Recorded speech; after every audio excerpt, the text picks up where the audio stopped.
Greetings, dear, precious, beautiful soul, because that's who you are. I mean, these are labels which can never describe who you are, because that's beyond description.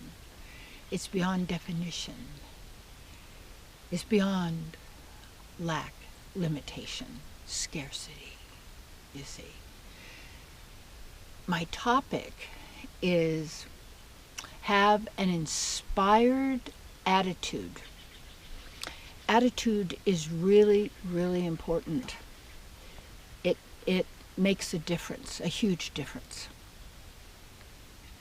for you.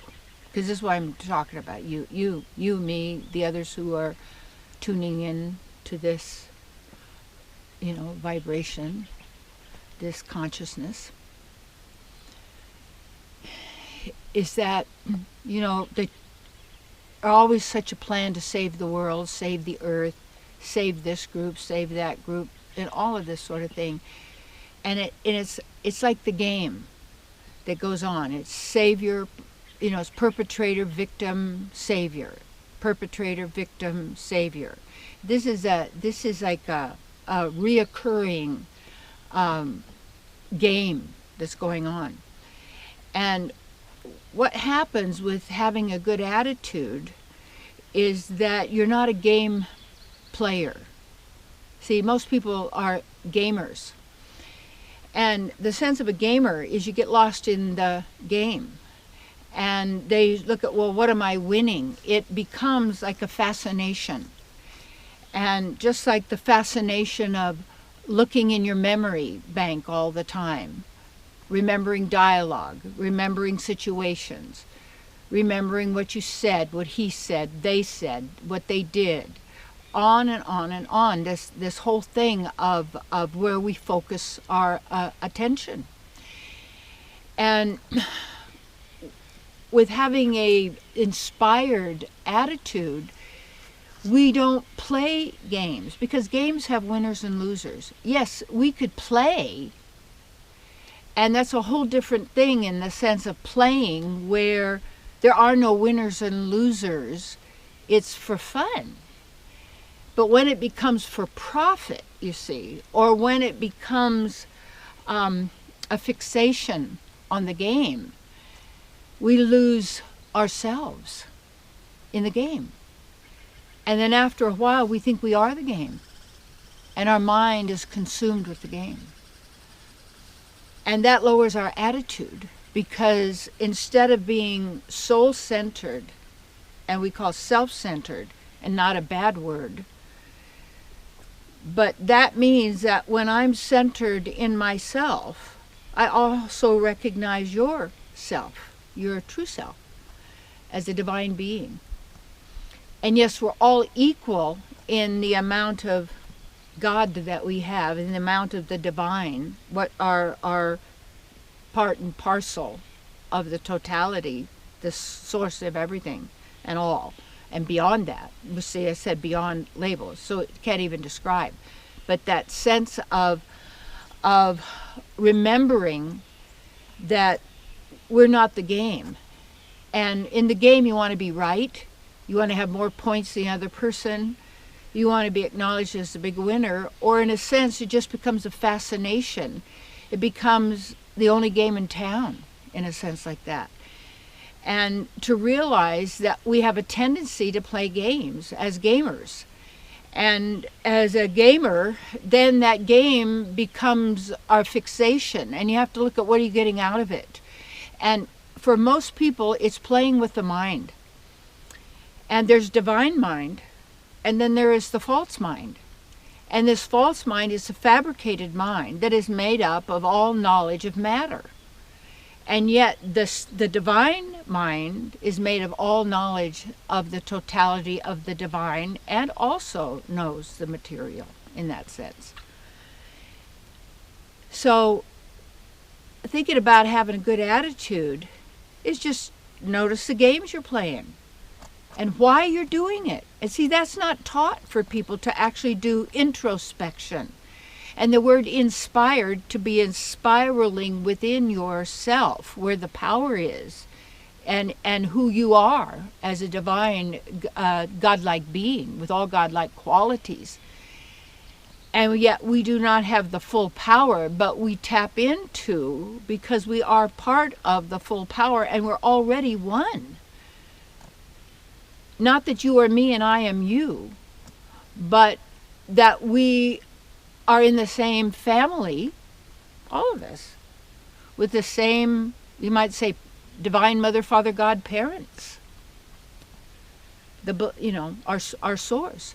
So having a good attitude is learning to not trust your mind or your thoughts, but staying in enthusiasm. And that enthusiasm, in theos, meant in God, in the divine.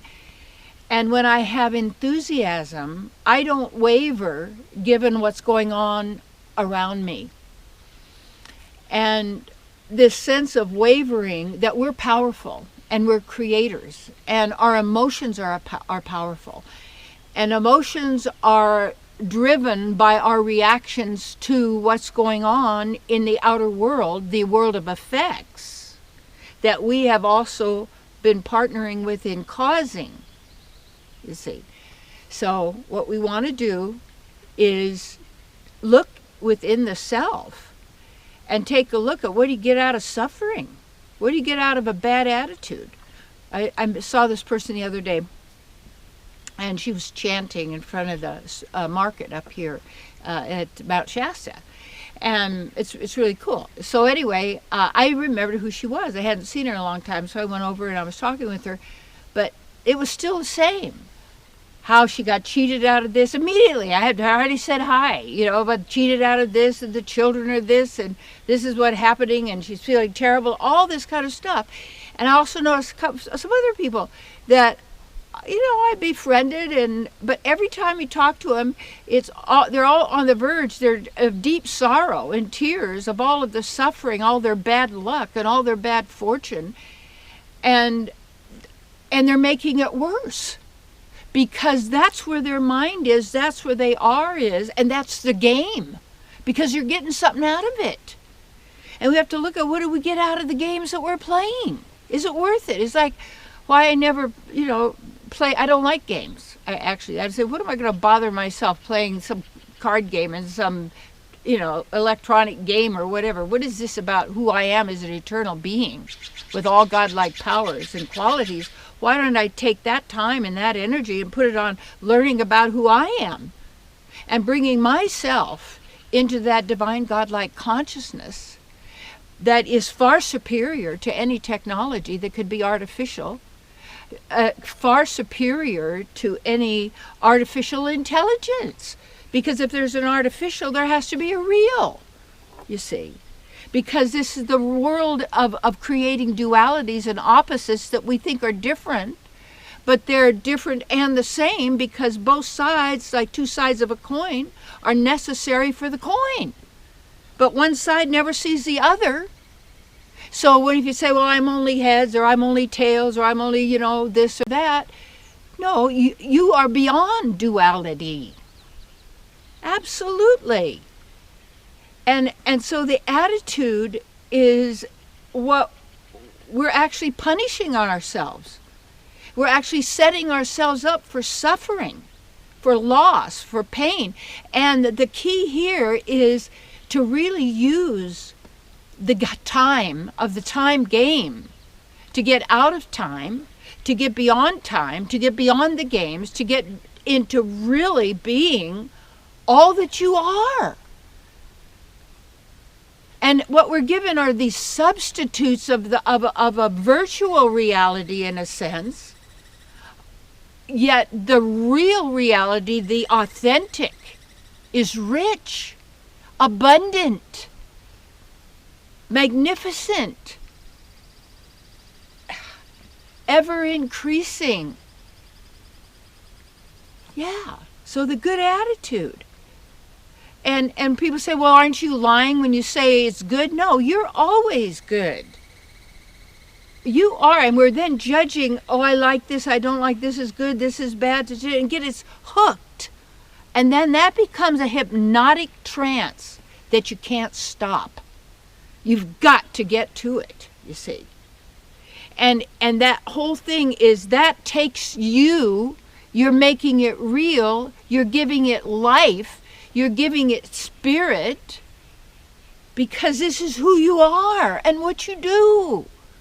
Use that for yourself, not for a game, not for getting even, not for grudges, not for I'm better than you and you're worse than I am, and at least the pettiness and gossip. Get over it.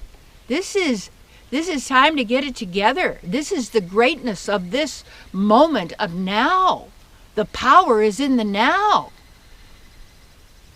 Yes.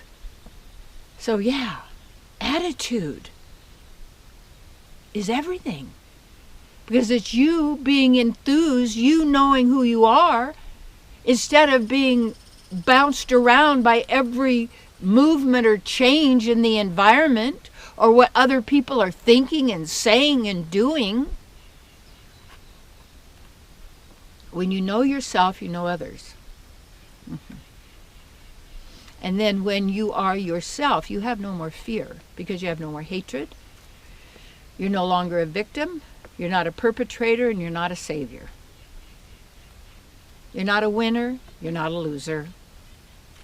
You're not good. You're not bad. According to mundane definitions, words, meanings, all of this going on with you. You talk about a supercomputer. There is no supercomputer greater than your own beingness, your own divinity, your own power that is beyond force. It doesn't need force. It's natural. Yeah. Be on a natural high.